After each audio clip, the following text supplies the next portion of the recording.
Hi guys, let's move on to lesson 5 today. And the lesson 5 is control structures in Python. Okay, so every programming languages has control structures. Even Python has control structures. So basically, what do you mean by control structures? So control structures will control the flow of execution of statements in your Python program. It means control structures will tell you whether a particular statement in Python program has to be executed or not. Okay, so based on the flow of execution of programs in your flow of execution of statements in Python, right? Your control structures can be classified into three types. Okay, first one is sequential control structures. Let me write that on the screen for your understanding. Sequential control structures. Second one is your selection based control structures. Selection based control structures. Okay, and the third one is iterative or iteration based control structures. Iteration based control structures. So let me repeat: control structures in any programming language for that matter. Okay, so because we are discussing Python now, let me say control structures in Python will control the flow of execution of statements in a Python program. It means it says whether a particular statement has to be executed or not, or based on certain condition it decides whether to execute a particular statement or not, right? Having said that, so control structures in Python can be classified into three types. Okay, so what are they? First one is sequential control structures, second one is selection based control structures, and third one is iteration or iterative based control structures. Okay, so what do you mean by these sequential control structures? Let me take one by one and explain it to you. Sequential control structures are nothing but when you write a program, okay, and the Python statements, okay, the statements the Python program gets sequentially executed one after the another. Okay, so basically in such a sequential program, right, there is no specific condition to be satisfied. For example, if suppose I say a is equal to 10, okay, b is equal to 20, and then say sum is equal to a plus b. Okay, assume this is a Python program. Okay, so sum is equal to a plus b, and then I say print, I use a print function, and then say print hello. Okay, so here if you can see that this program executes sequentially. It means the first statement gets executed, the second statement gets executed, the third statement gets executed, and the fourth statement gets executed line by line by line. Okay, there is no condition as such which says which says whether a particular statement has to be executed or not. There is no such condition. Rather, sequentially, each and every statement in this program starts executing. Okay, such kind of program falls under the category, okay, sequential control structures. These are sequential in nature. That is why, because when you say sequential, it is sequence. It is in a sequence, line by line. Okay, first line, second line, third line, fourth line. There is no condition which says whether to execute a particular statement or not. Okay, so such kind of programs which gets in which the statements gets executed sequentially, line by line, is basically which comes under, these are the ones which comes under sequential control structures. Okay, hope you understood. Yes, no, just put yes in the chat box if you understood, right? Just say yes in your chat box. Yeah, if you have understood that, let me again now move to the second one. What do you mean by selection based control structures? In selection based control structures, you will basically have a condition. Okay, so the program says, or the instruction says, or your set of statements would actually get executed only if a certain condition is satisfied. Okay, for example, let me open a new screen for that matter. Okay, so let me open a new screen. Suppose, right, the program says there is a condition. Okay, there is a condition, and if this condition happens to be true, okay, only then execute a set of statements. If this condition happens to be false, then you will have to actually execute some other set of statements. Okay, so certain set of statements gets executed based on a particular condition. Okay, to it means whether it has to satisfy a set of condition. Okay, it means if this condition is satisfied, or if this condition results in true, then it says execute a certain set of statements. If not, then execute some other set of statements. These are basically called as selection based control structures. Okay, for example, in Python we have, okay, the first conditional statement. Okay, let me call it like this. It's called as if. Okay, this if is basically an example. If condition is basically an example for selective or selection based control structure. It says it, the syntax for this is like this: if condition, okay, colon, listen to me carefully, if condition colon, okay, an indentation and a set of statements, an indentation and a set of statements. This is one example, okay, or this is one of the conditional statements in Python. Second one is if condition, okay, do not forget that there is a colon over here, okay, if condition, okay, colon, an indentation, okay, a set of statements, okay, else colon, okay, and then an indentation and a set of statements, okay. This is another example. The third kind of conditional statements are in Python are if condition colon, okay, an indentation, okay, set of statements, else if, you call it as elif basically, elif condition, okay. I'll explain you what does all these mean, okay, give me a moment. Elif condition, an indentation, set of statements, again elif condition, okay, colon, an indentation, set of statements, and then at the end you can actually have a else colon, an indentation and a set of statements, okay. So now let me explain you this one by one, okay. Say for example, okay, now what is this condition called as over here? You can see condition over here. What is this condition? This condition can be anything that will result in a true or false value, okay. These are conditions which must either result in a true or false value. It can be any expression, end of the day, this condition must result in either a true value or a false value. Even this must, end up in a true or false value. After evaluating this, in place of this condition, there would be an expression, any expression that must result in a true or false value, okay. So let me write it off, true or false value, right? Now, so what is this basically saying? Okay, now what are these lines? These lines are basically called as set of statements, executable statements. These are executable statements, set of executable statements which you want your program to execute, okay. Now if is a keyword, else is a keyword, okay. If, elif, else, all these are keywords, okay. And every condition must be ending with a colon, a set of, colon like this. Did you see this? I've put colon everywhere like this, right? Basically it should end with a colon like this, okay. Now what is this called as? Anything, okay. Here if condition colon, if condition colon, if condition colon, this is basically called as a if header, okay. It is called as a if header, okay. And a set of statements associated with it is basically called as a suite, okay. So this is elif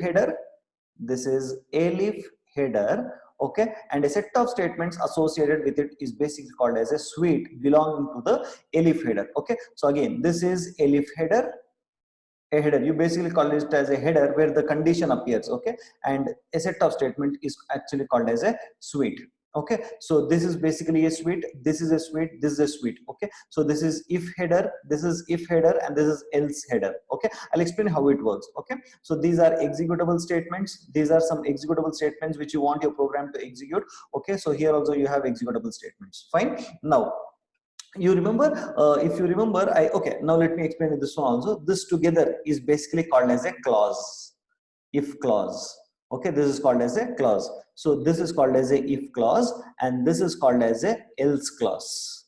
It is called as a else clause, okay.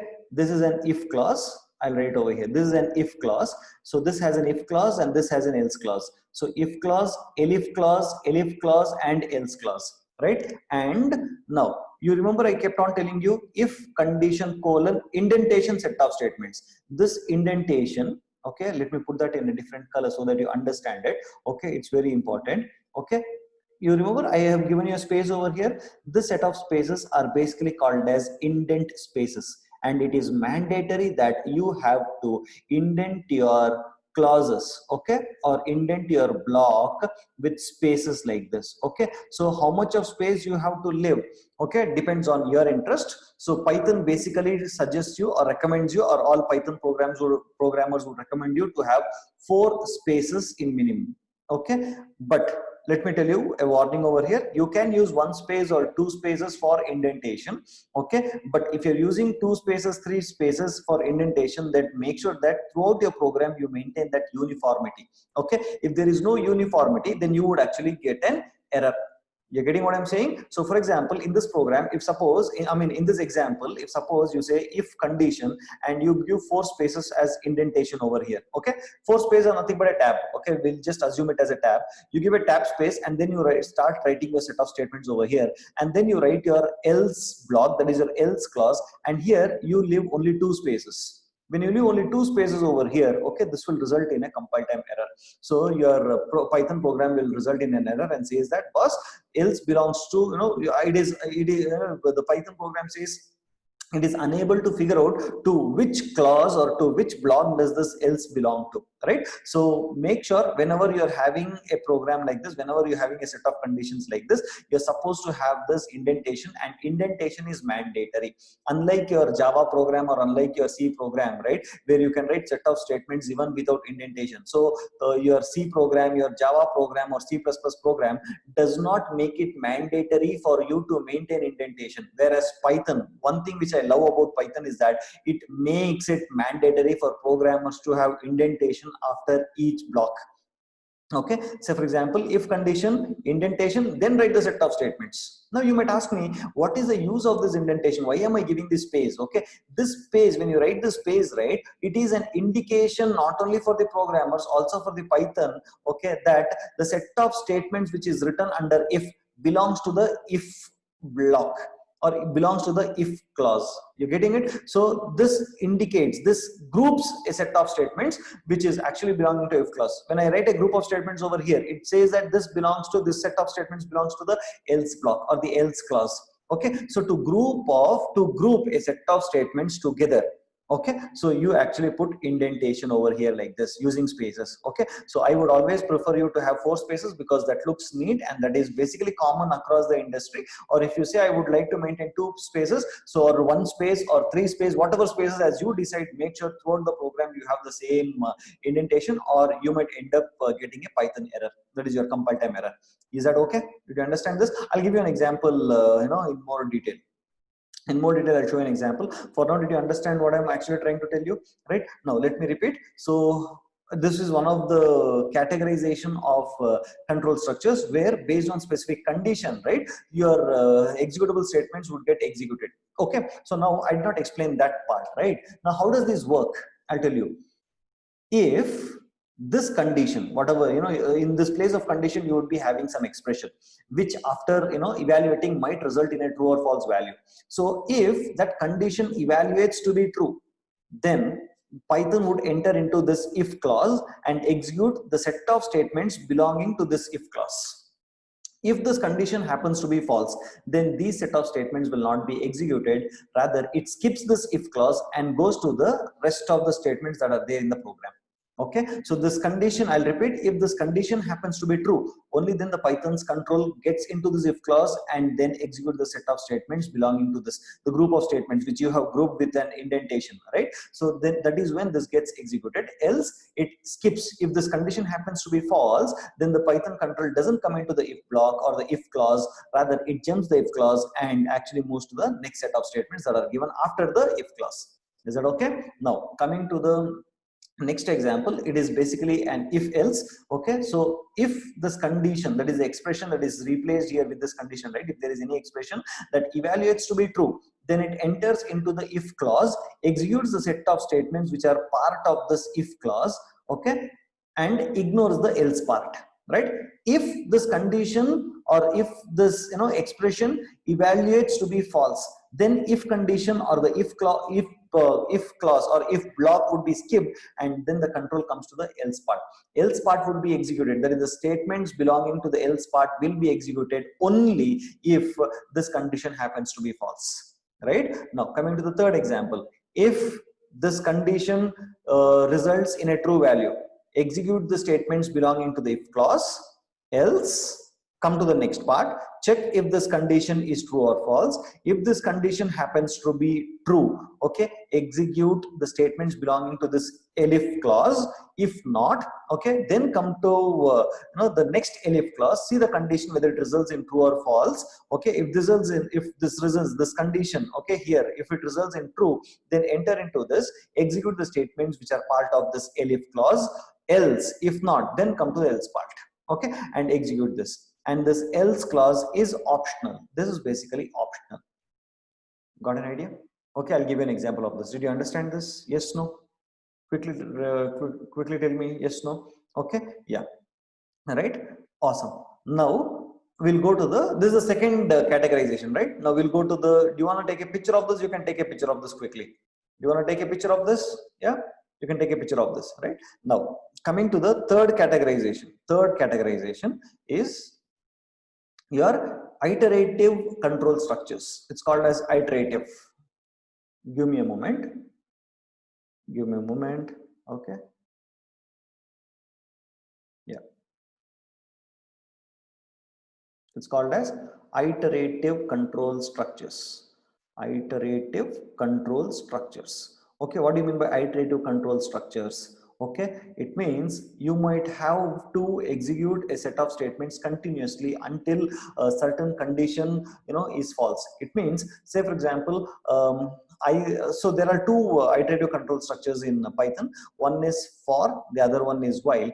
Okay, I will not be discussing for until I come to the concept or I come to the chapter called as sequences. For now, I'll just explain you how does this while work. Okay, so the while takes this form, while, and within this there would be a condition. Okay, there would be a condition within this, okay, and a colon. Okay, then you're supposed to have an indentation over here and a set of statements, indentation and a set of statements. Okay, so how does this work? While, if this expression which is there, I mean condition is nothing but any expression that will result in a true or false value. Okay, so if this condition results in true value, right, then the control enters into the while, executes this set of statements over here which is there as part of the while. Okay, and then again it goes back to the condition once again. Okay, so when it goes back to the condition again, it checks if this condition is true or false. Okay, if it results in true, it enters into this while loop. Okay, it's basically a loop, right? It enters into the while loop and again executes a set of statements, and this keeps happening. Okay, this keeps repeating, this keeps happening again and again until this condition becomes false. So you must have a statement somewhere here which would basically help this condition becomes false. Okay, if suppose this condition doesn't return, I mean becomes false, or it's always remaining true like this, while it's always true. If it results in true always, okay, so make sure that this will get into an infinite loop.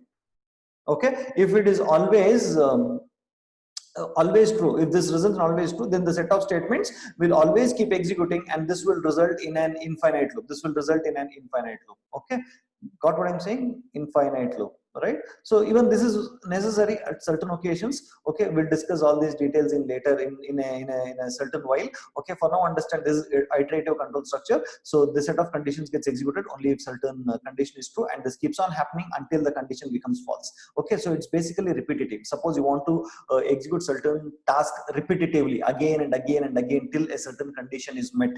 Okay, then you will basically be able to do this, right? Say for example, if suppose you want to add or you want to find the sum of 5 numbers, okay, then you will have to actually write a code which from 1 to, you want to add it from, you want to find the sum from 1 to 5. So 1 2 3 4 5 until you reach 5, right? You keep on executing the statements which has the logic or which has the formula to add these 5 numbers. Okay, which I'll explain you in a while. Okay, so let me show you a few examples. Okay, then we'll work on the examples and then you'll be able to understand much better. Okay, so this is lesson 5. I think this material is shared with you. Okay, all right, yeah, it's shared, right? Yeah, so this is what I told you. So there are 3 types of control structures. The first one is sequential control structures, where the statement gets executed line by line. There is no condition as of such that has to be met, or there is no such statements which only executes based on a certain condition. In sequential control structures, all the statements gets executed, and in selection based, as I told you that based on specific condition only certain statements would be executed, and the rest of the statements would be ignored. Okay, and I told you the examples are if else, if elif else. Okay, yeah, I think I explained you this. Now coming to the next one. Okay, so the iterative control structures, based on a specific condition, the statements keeps executing in a repetitive manner. Okay, so until a condition is met. So if the condition is not met, and if it always remains true, then it will get you into an infinite loop. I'll be explaining all this to you in a while, with more and more examples. And in this chapter, I'll also be explaining you some interesting topics like else, wait, break, and else, wait, break, continue, pass, and assert. Okay, so we'll go one by one. Okay, we'll start with the first program. So first program is basically an example of sequential control structures. It's an example of sequential control structures. Program one. What does it say? Sequential control structures. First, hello gets printed. Okay, and then I love India gets printed, and then a is equal to 10 gets executed, then 20 gets assigned to b, then I'm adding these two numbers, then again I'm assigning 10 and 10, and I print the ID of a and b, which will happen to be the same, because both are referring to the same constants, right? So 1 2 3 4 and 1 2 3 4, something like this, both will be the same, both will have the same ID. Okay, so this is basically, as you can see, there is no condition to be met in this program. So this is basically called as this is basically an example for sequential control structure. Is that okay? Are you clear with this? Right? Yeah? Okay, cool. Yeah, if you're okay, just say okay in the chat box, right? Okay. Now, going to the second example. Okay, if you can see, this is an example of, okay, selection based control structure. This is an example based on selection, right? So how many examples or how many selection based statements are there? We have if else, and elif, correct? So the first one is of if. If you see here, you have a condition, if condition. Let me write here, if there should be a condition, right? This condition must either result in a true or false value. If this condition is true, right, then you will have an indentation, and then a set of statements has to be written. So here you have a condition. Okay, this is basically a condition. Okay, and you have a colon, and if this condition is true, then if this condition results in true, then what happens is the control will enter into the if clause. Okay, this is if header. I've explained you this. This is called as an if header. This is an if header. Okay, this is a suit. This is a set of statements together. A set of statements together is called as a suite. Okay, now what happens if condition is true or false? In this case, if the condition, that is 1 equal to 1, 1 is equal to 1, so this results in a true value. So if this condition is true, what happens? The control has to enter into the if clause, right? So I'll enter into the if clause and then say hello, right? I'll say, so the output would be hello for this program. Okay, and then it comes out of this and then says print hi. Okay, now do you think this statement belongs to the if clause? You think print hi belongs to the if clause? Absolutely no, right? Because if you want this print to be belonging to, if you want this print to belong to the if clause, then you will have to put an indentation over here and move this towards, towards the right. Okay, so I'll show you an example. Okay, like this, right? If suppose when I say this with indentation, print hi like this, in this case what happens, this print hi belongs to if block, if clause, right? Else it is not. Now because the level is one step behind, right? So it doesn't belong to if. So in this example, only print hello belongs to this if clause. This one, this line, this statement belongs to if block. Okay, so this doesn't belong to the if block. This belongs to the main program. Okay, so that is how it is. Now instead of 1 equal to 1, if I would have given 1 equal to 0, let me erase this here. Instead of writing all this over here, let me just quickly erase this. Okay, erase this, right? Now if suppose if instead of 1 equal to 1, if I would have written 1 equal to 0 colon, instead of this, if it was 1 equal to 0, then can you tell me, guess what would be the output? If this condition happened to be false, it will not enter into the if. right? No, it will ignore this suite, it will ignore this set of statements. Okay, I mean, there is only one statement over here, this statement would be executed, and the will not be executed. Okay, this would be skipped basically. In this case, this would be skipped. Okay, and after that, the control comes to the next line after the if clause. Therefore, the output would only be high. In the previous case, it is hello high because it, the condition was true. In this case, it is only high, and the internal print which is there as part of the if clause would be skipped. That's how this program works. Okay, coming to the third program. Do you understand this? Did you understand this program? Yeah. Okay. So coming to the next, yeah, coming to 1 second. Yeah. Okay. Now coming to the third program, right? So in the third program, it says, we have if and else. Two clauses are there. If clause, if clause and else clause, right? And then what happens? So there is a condition over here. What does the condition say? If the percentage is greater than or equal to 70. Okay, so before that, what is percentage? Percentage is a variable which is taking an input from the keyboard. Okay, so I say enter percentage and assume that I give the value as 80 over here. Okay, so 80 would get stored into percentage. After when I enter through the keyboard, that would be a string. Okay, as I told you in the previous chapters. Okay, input will actually take a string, and this int will convert the string into your integer. And then if percentage, in this case, what will this result in? If percentage is what? 80 greater than or equal to 70. Okay, this is the condition. If this is true, enter into the if clause. Okay, with an indentation. See that there's an indentation, so please don't forget about the indentation, else you will get an error. Okay, so now what happens is that if in our case, because it is 80 greater than or equal to 70 becomes 80 greater than or equal to 70 is true, right? 80 is greater than 70. Therefore, it enters into the if clause, prints distinction, and ignores the else part. Okay, the control will enter into the else clause only if this condition, right? If condition becomes false. Okay, say for example, if the condition would have been, if the number would have been, I would have given, say, instead of 80, I would have given 50. Okay, in that case, what would have happened? This 80 would have become 50. This 80 would have become 50. Okay, so 50 greater than or equal to 70 is false. So this condition results in false. If this condition results in false, okay, so the if clause will not get executed, rather the else clause would get executed, and the output would be print first class. So output would be first class. Got this? Got this? So this is an example of selection based control structure. It means based on a condition, you select which statement has to be executed. Okay, where in the previous category, in this case, there is no condition at all to be met. Every statement would sequentially get executed. Whereas in this case, okay, you have a condition to be met, and based on the condition only, you will actually select the statements that has to be executed or not. That is why this comes under the category selection based or selective based control structures. Okay, so we have one more example over here to as an example for the third set of what is that? Third set of selection based control structures, that is if else. Okay, the first two are over. So how does this work? How does this work? Okay, okay, this is an else if ladder. Okay, let me explain this first, and then I'll go to the previous program once again. Right? In this case, again, you enter a percentage. Okay, what is the percentage? Say for example, input percentage, I would say 40. I would say 40.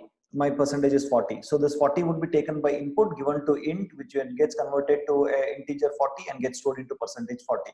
So if the percentage that I entered is 40, is 40 greater than or equal to 70? False. This condition results in a false. Therefore, I will not enter into the if clause. Rather, I will come to the elif part. In the elif part, I'll now check the condition. If percentage greater than or equal to 60, no. Again, this also results in false. Therefore, I will not enter into this elif clause. Rather, I will again enter next into the next elif clause. Okay, it says percentage greater than or equal to 50. No, again, even this will result in a false value. Therefore, I'll enter into the next elif clause. Elif percentage greater than or equal to 35. Yes. Okay, so therefore, what happens is the Python control, right, enters into this elif block and prints third class. The output would be third class. Got this? Okay, what if instead of 40, okay, what if instead of 40 the input would have been say what will happen if I say 30? In that case, what happens? This will become false, this will become false, this will become false, this condition also becomes false, and then finally, if none of the condition is true, right, it comes to the else part and it says fail. Okay, whereas instead of 30, I would have given, say, instead of 30, I would have given 80. instead of 30 I would have given 80, then what would have happened? Okay, in that case percentage greater than or equal to 70 becomes true. This becomes true, and when this becomes true I need not go and check the other clauses, because it will only enter into the if, it prints distinction and ignores the rest, and the output would be only distinction. Okay, so that is the reason I categorize this into selective based. Okay, based on selection. Okay, based on a certain condition we select certain statements that needs to be executed. So that is the reason this comes under selection based control structures. Okay, so we have one more example over here. Okay, so does this come under if else, or if else? Okay, so it comes under if else, right? So how does this work? Let me just check out. Okay, so it asks me for an it asks me for an input. Say for example I'll give the input as 80 through the keyboard.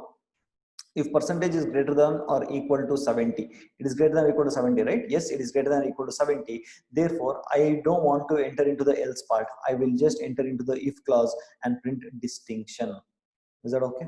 Right now, can you tell me how many clauses are there here for the main if and main clauses? How many are there? How many main clauses are there? Can anyone put that in the chat box?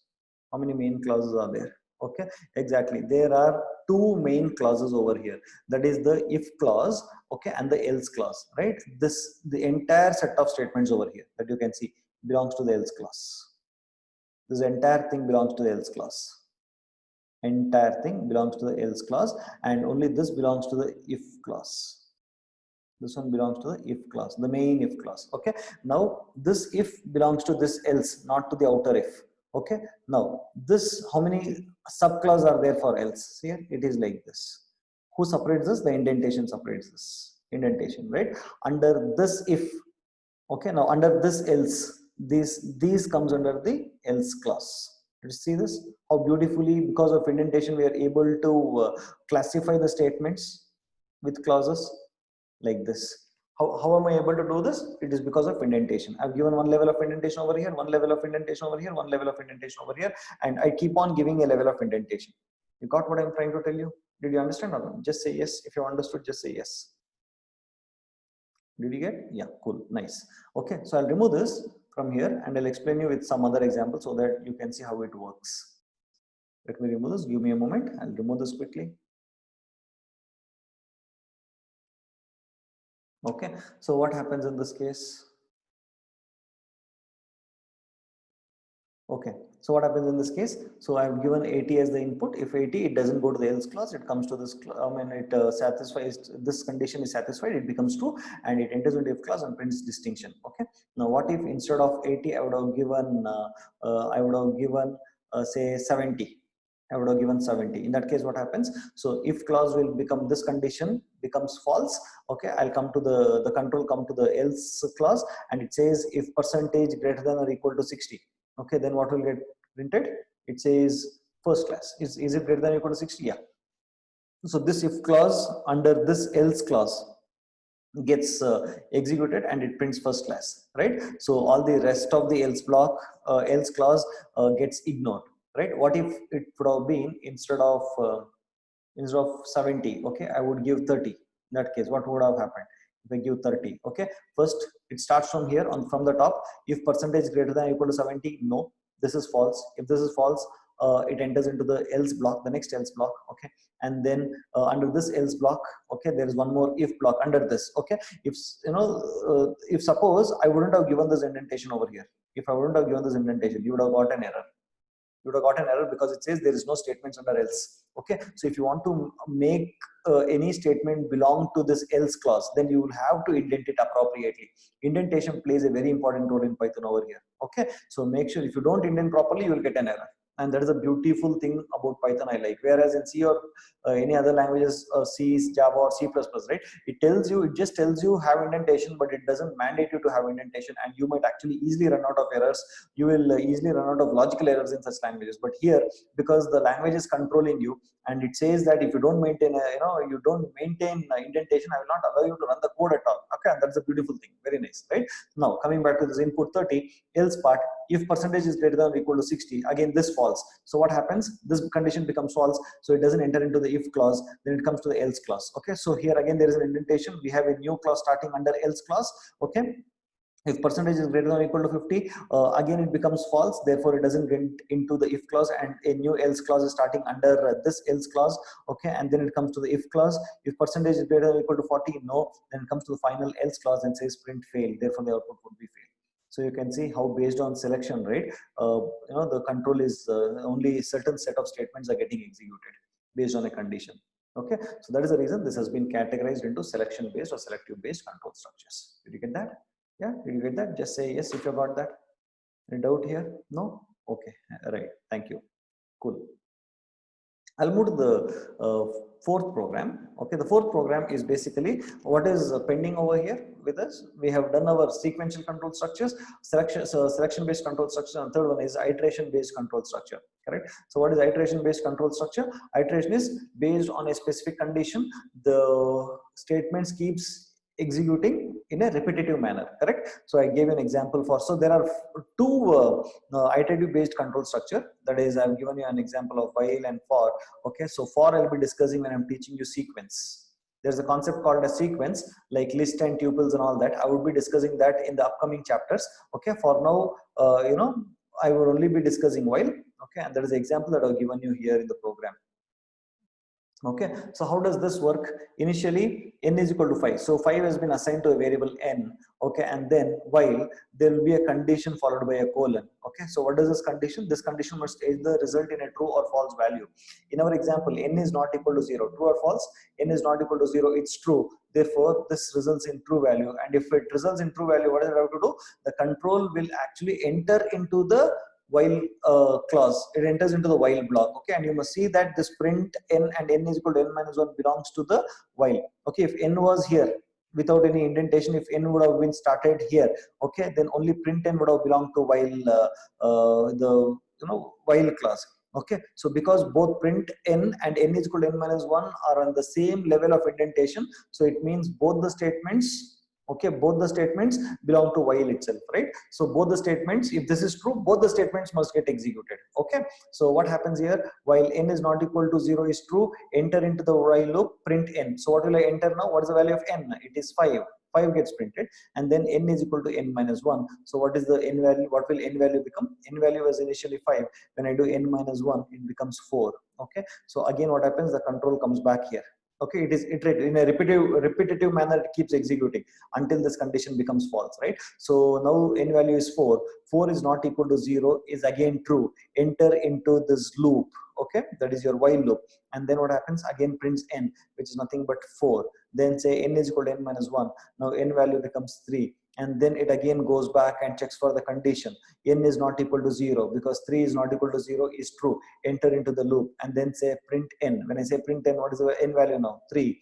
Okay, so this keeps happening, okay, until n value becomes 0. So it prints 5, 4, 3, 2, 1.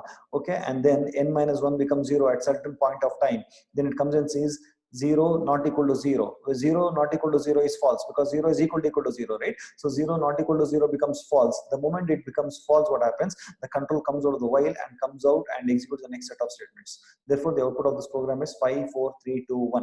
This is basically called as repetitive execution of a program, and because it is in a repetitive manner, okay, I categorize this into iterative control structures. The last category over here, you remember this one I told you. Where is it? It's here. Iterative control structure. Is that okay? Did you understand this? Yes, no? Shall we go for more programs? Do you understand this? Just say yes in the chat box if you understood this. Okay, so let me quickly repeat, revise, give a quick revision to you guys. What are the three types of control structures available in Python? One is sequential, where there is no condition and the statements in a program keeps executing line by line. Selection based control structures, based on a certain set of conditions, certain statements would be executed and the rest would be ignored. Okay, iteration is based on a condition. Until a certain condition is met, certain statements would be executing repetitively or iteratively, and based on that we actually have the control structures like while and for. Okay, yeah, I think I've explained you all this. Now we'll just move on to the guess the output. Okay, now can you tell me what is the output of this? What will be the output of this program? Guess the output. Percentage, enter percentage, and if the input happens to be say 80, then what would be the output of this program? Can anyone tell me? 80 would be taken, percentage would have percentage is having 80, and there's a condition here. If this condition is greater than or equal to 70, right? 80 is greater than or equal to 70, and what does it print? It prints distinction of first class. Yeah, exactly. You guys are right. Okay, it prints distinction. So the output is distinction. The output is distinction. Correct. You're right. Okay. Now coming to the next program. Can you tell me what will happen in this program? In this program, what will happen? Enter a percentage. Say for example, I enter say 40. In that case, what will be the output of this program? Is there any output for this program? There won't be any output for this program because okay, percentage greater than 70 is false, right? And it doesn't enter into the if clause, and there is nothing else to do here. Therefore, it just keeps quiet. There is no output of this program. It runs and keeps quiet. There won't be any particular output for this. Okay. Yeah. What about the next one? Is the next one same as the first one over here? Greater than 70 distinction. Yeah, I think both are same. Okay. Yeah. Can you guess what is the output for the fourth one? I think this is already covered as first one. Okay. Anything else? Yeah, here. Can you tell me the fourth one? So this is over. What is the output of this? N is equal to 5 while n is not equal to 0. Can you guess what is the output? What is the output of this? Infinite loop, 5, 5, 5, 5, 5, infinite loop. Do you think there is an infinite loop? Guess once again. Guess once again. This will result in a error. This will result in a error. It doesn't execute. You know what is the reason? This will not error. Exactly. There is a colon missing over here. Colon is mandatory. It's part of the syntax. And you must be very careful during your interviews and all that, especially when you have a written test in Python, right? They will try to confuse you by omitting this colon over here. So this program will result in error because there is no colon over here. Okay. Yeah. So same program with colon. What will happen in this case? Can you tell me what happens in this case? In the fifth one? What happens in fifth one? What happens in fifth one? Quickly. Okay, we have n is equal to 5. Okay, and then we have a condition while n, okay, which is nothing but, as I told you, in Python, any non-zero value is considered as what? Any non-zero value in Python is basically true, and only thing that can make an expression false is 0. 0 means it is false, right? So here we have while non-zero value, which is nothing but 5. Okay, so while 5 is true, enters into this clause, that is enters into the loop. It says print n, and the output is 5. Okay, and then the control again goes back, right? This is an iterative control structure, right? It again goes back, and n is 5. Okay, and n is again, which is 5, and which is non-zero value. Non-zero value is true, and enters into it again. It prints 5. Okay, and then it goes back and checks, so it is 5. So this keeps happening again and again and again and again and again, and you can see that this enters into an infinite loop. It enters into an infinite loop, but there is no condition to stop it. Okay, so therefore there's an infinite loop, and that is the output. It continuously keeps running until you forcibly terminate the program. Okay, by pressing commands your control C or control C, but what happens is you'll have to kill the program by yourself. Okay, so this is basically an infinite loop. Okay, did you understand this? Understand the concept? Yes, no? Okay, so what is the output of the sixth one? What happens in this case? Any guess what will happen here? N is equal to 10, sum is equal to 0, current is equal to 1, while current less than or equal to n, sum is equal to sum plus current, print sum. What is the output of this program? Any guess quickly? N is equal to 10. I want you to go through the program. N is equal to 10. Don't wait for me to tell you the answer. I want you to go through this program. N is equal to 10, sum is equal to 10, current is equal to 1. Okay, so while current, that is 1, less than or equal to 10, true. Okay, enter into it. Sum is equal to sum plus. So what happens here? While 1 is less than or equal to 10, it is true in this case. Enter into it. Sum is equal to sum plus. What is sum value? 0. 0 plus current is 1. So 0 plus 1. So sum will become 1. Okay, and then again the control, because it is while, right? It's an iterative control structure. It goes back over here. Again it checks current 1 less than or equal to 10. Yes, again it is true. It comes inside. It says 0 plus 1, and this keeps happening because there is. Does it go to print? It doesn't go to print because print doesn't belong to while. Okay, print doesn't belong to while. Okay, only this, because only this one has indentation. Therefore, only sum is equal to sum plus current belongs to while. And the problem here is that this condition always remains true. See, 1 less than equal to 10, 1 less than equal to 2, 1 less than equal to 10. This keeps happening here. Okay, because this is not this is not resulting in a false value. This condition always results in a true value. For therefore, this will result in an infinite loop.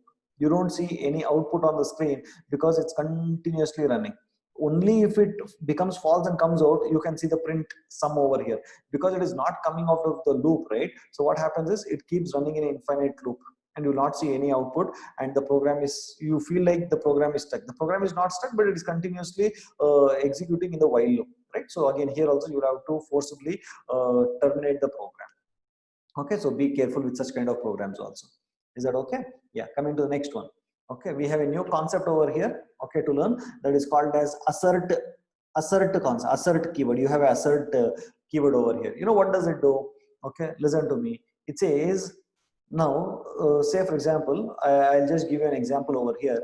Okay, so there is a politician. I'll give you an analogy to explain this. I'll give you an analogy. Okay, so politician is there, some politician is there, okay, and his daughter's wedding is happening. Okay, his daughter's wedding is happening, politician's daughter's wedding is happening. Okay, and there is a huge gathering that is coming to attend this politician's daughter's wedding. Okay, and he has told the invitees that only those people who have an invitation card, okay, will be allowed, or invitation coupon or invitation card or whatever it is, will only be allowed into the, okay, wedding hall. Okay, these are the people who are invitees. Okay, just because he has told that only all the people, all the invitees must have an invitation card, doesn't mean that only those people will enter, right? There would be others who are curious about the politician or politicians fans and all that, they might also enter, right? And our politician is busy in the wedding hall, he will not be able to check everybody's invitation card. So for that, what is that he does? He does, anyways, he has told that, he has announced only those people who have invitation card has to enter into the wedding hall, but he cannot guarantee that only those people will enter, isn't it? So to assert, to have an assertion that only those people will enter, he will have a security guard over here. Okay, a security guard who will basically check each and every one for an invitation card. Only those who have an invitation card, he will allow them inside. Okay, only those would be given entry, others would be actually sent out from here itself. You're getting it? That is basically, so it is a second, it is basically kind of assertion to make sure it definitely, or the people definitely have an invitation card. That is how it actually works here also, right? So though it says enter a number greater than 0, okay, there are chances that, though it has been told in the program, I mean, when you run this code, it says enter a number greater than 0, chances are there that the programmer can enter something like -1. Okay, without his knowledge or purposefully, he might enter a number -1 which is less than 0, or he might say he might enter a value of 0. In that case, I don't want to run my code, I want to throw an error. Okay, in that case, I say, I put this assert x greater than 0.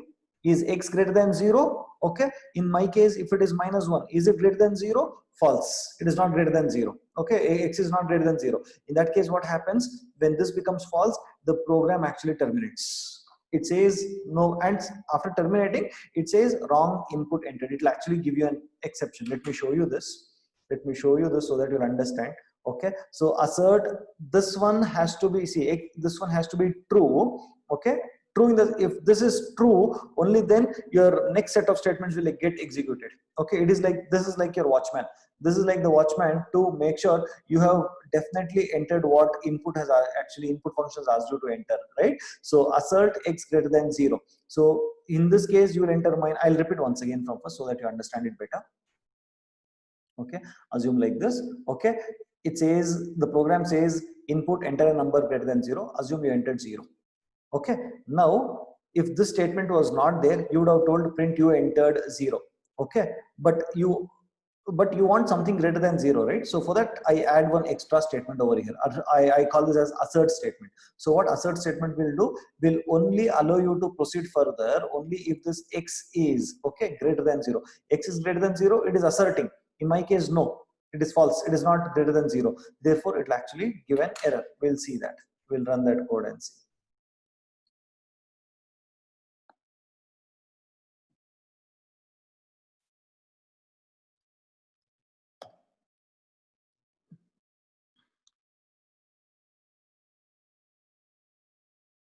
Oh, so 1 second. Oh, 1 second. I'll get into the script mode and then execute.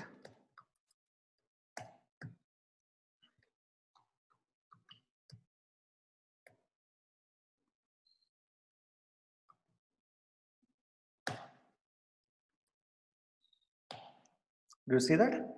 It says, no, 1 second. When you copy from a doc to a terminal, the character symbols changes. That is the reason I just.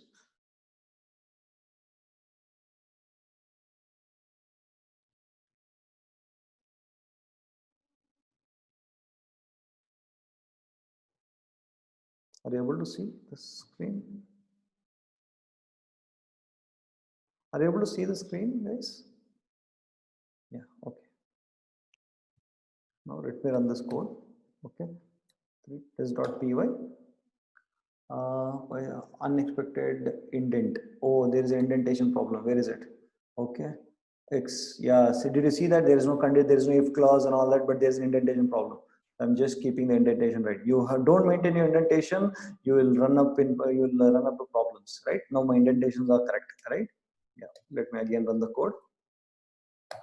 So it says enter a number greater than 0. So I will not enter greater than 0. I'll just say 0. So what does it say? It says assertion error. Okay, wrong input entered. Wrong. It says wrong input entered. So from where did this wrong input entered come into the output? See, we have written here wrong input entered. Okay. So if anything is greater than, if it is not greater than 0, then give this message and throw an error.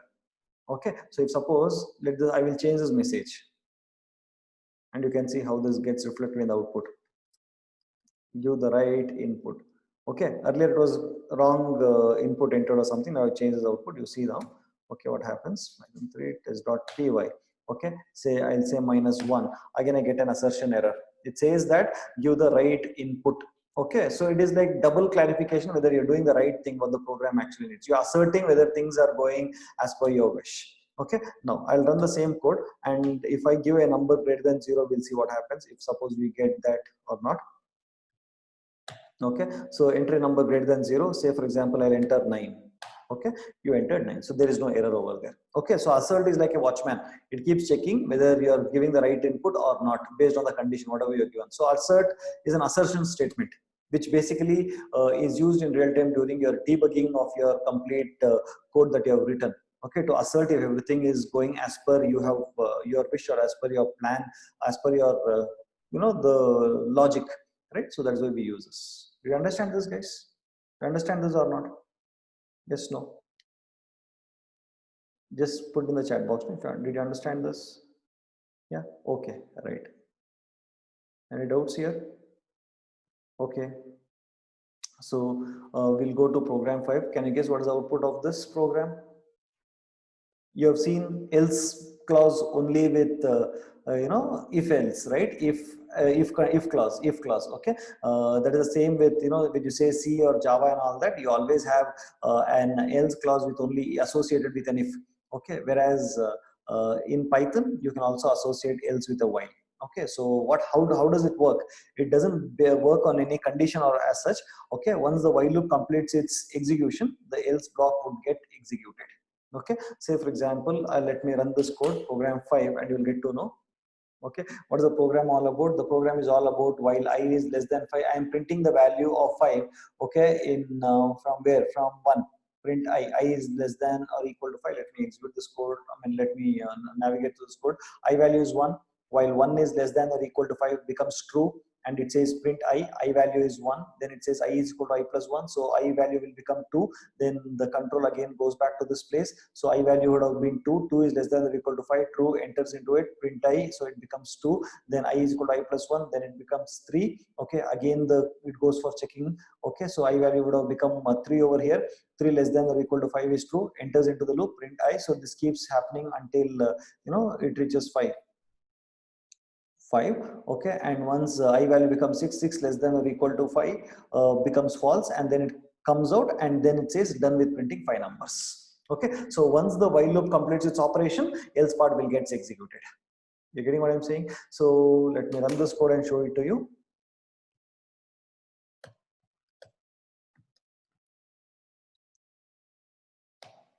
Is this the one? Yeah. Okay, so it's the same program.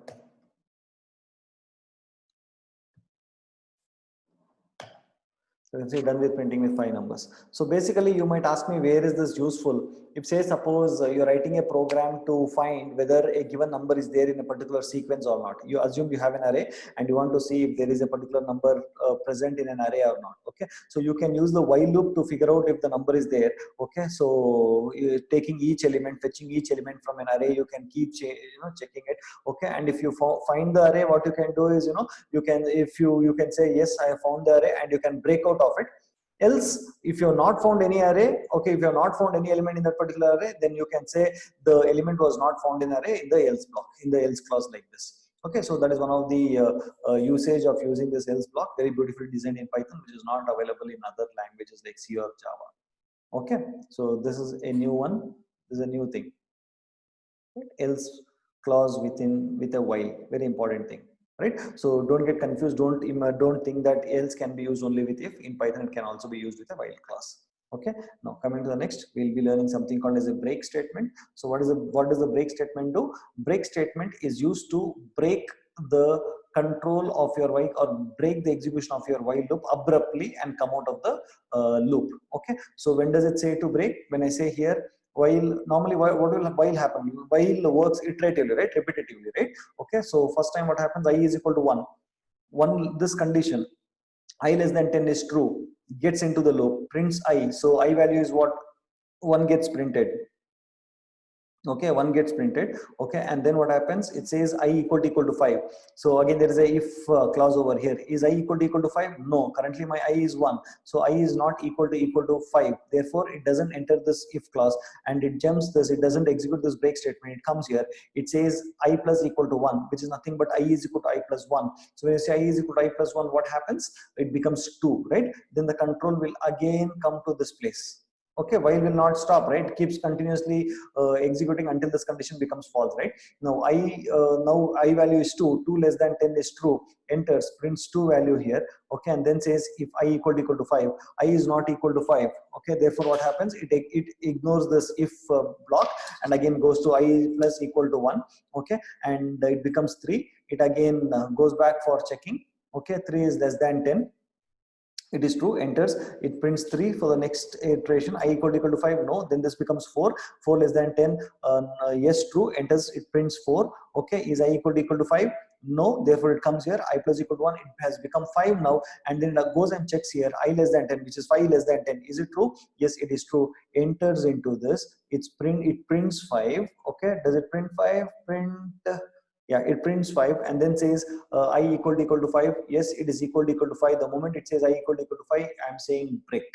The moment I say break, it will not go to the loop once again. Rather, it doesn't go for checking the condition or all such that. It says break, and the while loop would break out of its control, and this while terminates. It comes out of the while loop, and the output of this program will only be 1, 2, 3, 4, 5. Is that okay? Yeah. Got it? Okay guys, let us move to the next program 7, another interesting program. So here what we learned is, we learned how break would actually break out of the loop, okay, abruptly, okay, without continuing further. Whereas in the next program we have another keyword called as continue.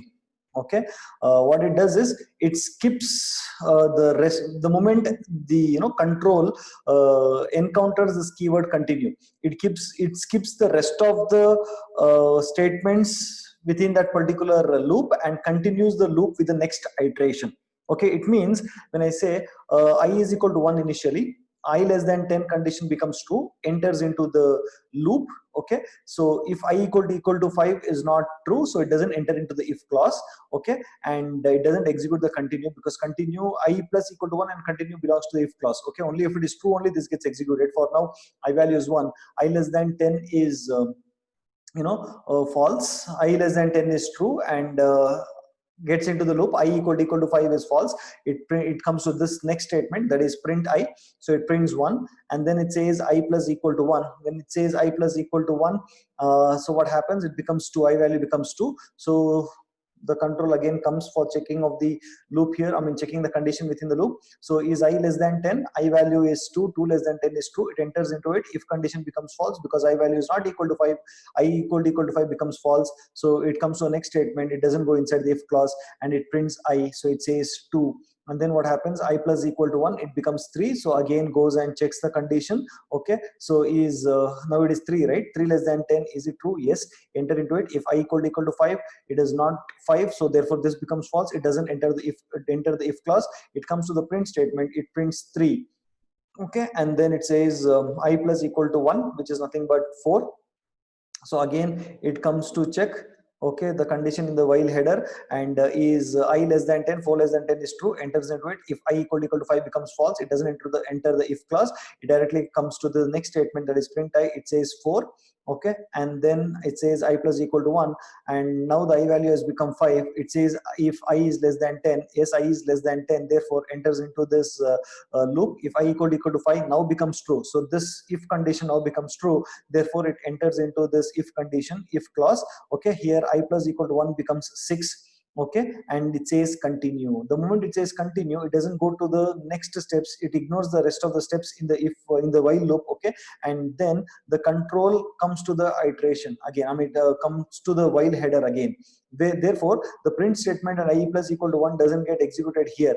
Okay, so only I was incremented in this place, and it says continue, therefore print statement doesn't happen here. So 5 will not get printed, but I has been incremented over here, therefore I value becomes 6. So 6 less than 10 is true, and this keeps on happening until it prints 6, 7, 8 and 9. So it doesn't print 5, because the moment I value equal to, I mean the moment I value reached 5, I equal to 5 became true, it entered and it continued the loop. Continue in the sense, continue with the iteration without proceeding further to the further statements. That is how this program works. Okay, let me quickly run this code for you so that you will be able to understand better. You can clarify with this output. Give me a moment. It's program 7, right? It should have been typed program 7.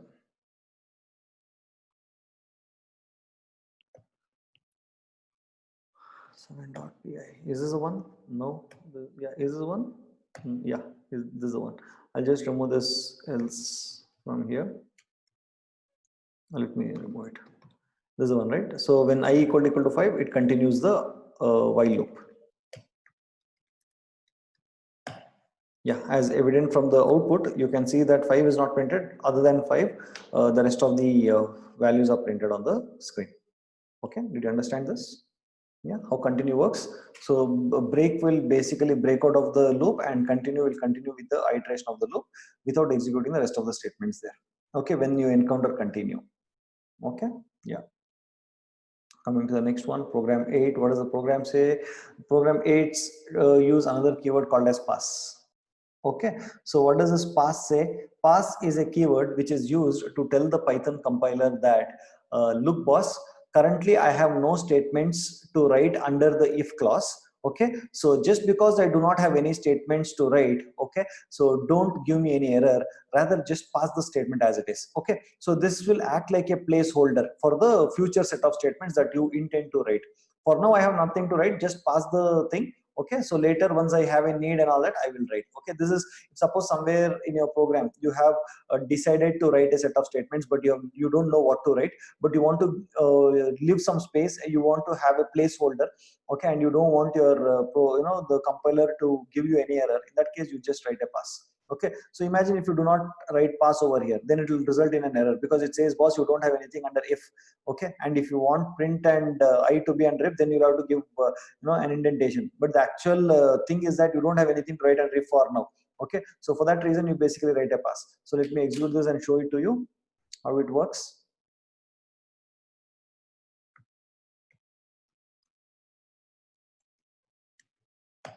Okay, did you see this?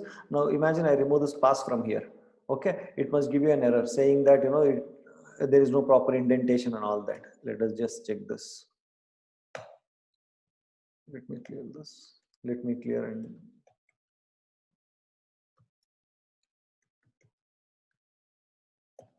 see that it says indentation error, expected an indented block. Basically it was not indented block, I didn't have anything to write over here. Okay, so it thought that, so when I run this code, it thought that print and I plus equal to 1 had to be indented like this. Okay, but actually I didn't wanted this to indent. Only thing is I had nothing to write in the if clause right now, so I just say pass means don't worry about it. In future I would be adding some statements. For now, just don't give me any error. Now when I run this code, it gives me the output. That's all. That's how it works. Do you understand this? Yeah, just say yes if you understood this.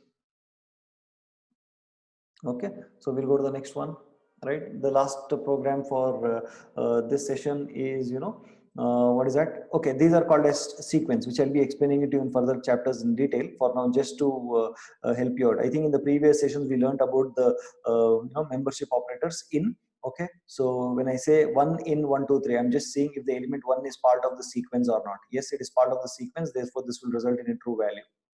Okay, this will result in true. Okay, so 1 in 1 2 3, it says whether this element 1 is in 1 2 3. If it is there as part of the sequence, it will return true, else it will return false. Okay, so 4 in 1 2 3, no, it is not there, therefore this will result in false. False will get stored in n, and that is what I'm printing over here. Okay, so n is equal to 1 in 1 2 3. 1 in 1 2 3, yes, it's there. Okay, so basically these are called as tuples within your parentheses. These are called as tuples. Don't worry if you don't understand, I'll be explaining tuples and list all these sequence, okay, in detail later. This is called as a list, okay, in detail in the next chapter. So for now, don't worry. So again, I'm checking if 1 is part of this list, 1 2 3, yes, therefore this will result in true value.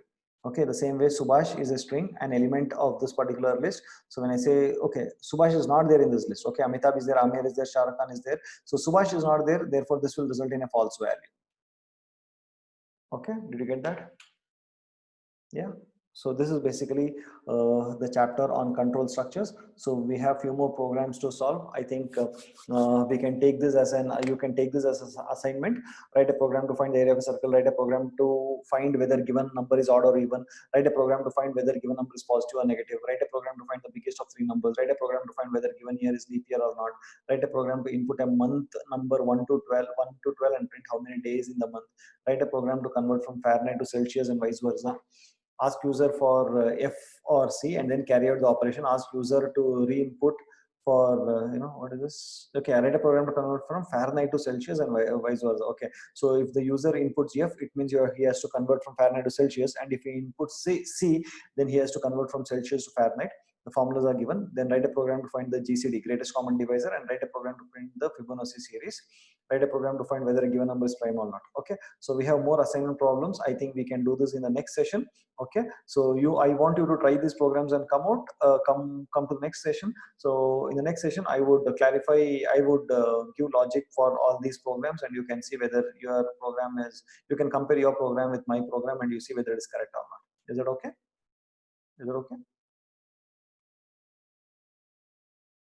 Yeah, okay guys, fine. So hope you learned something new today. So we'll meet you in the next session. Until then, take care. Bye bye. Don't forget to do this assignment. Okay, please do this assignment and then come so that we can have a wonderful session. Next class we'll have really fun coding. Is that okay?